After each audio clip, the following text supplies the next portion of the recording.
Spiritual harm rarely begins with obvious evil. It usually begins with subtle patterns. So I want to say difficult things, not to accuse and not to tear down the church. I love the church. But I sit with people all the time who are confused. They're not trying to be rebellious. They're not trying to create division. They're trying to understand why something that once felt safe suddenly feels unsafe, or they're doubting. And so they ask, was I wrong to bring that up? Did I misunderstand what happened? Why did everything shift after the interaction? And I want to talk about that.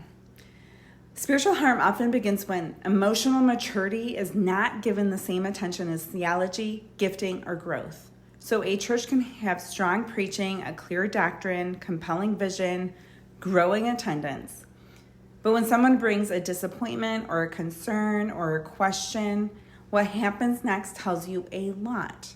So imagine this: a woman schedules a meeting because something felt off about a leadership decision or an interaction.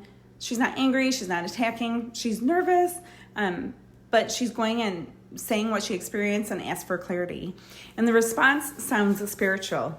We need unity. Be careful not to sow discord. You may need to check your heart. No one's raising their voices, but she leaves feeling different because of the subtle implications of the comments. So over the next few weeks, something shifts in the way that she's experiencing presence. She's described as intense or struggling with submission.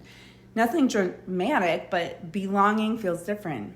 And that's not obvious evil. That's an emerging pattern. It's a pattern that's difficult to name and even harder to challenge because it hides behind spiritual language.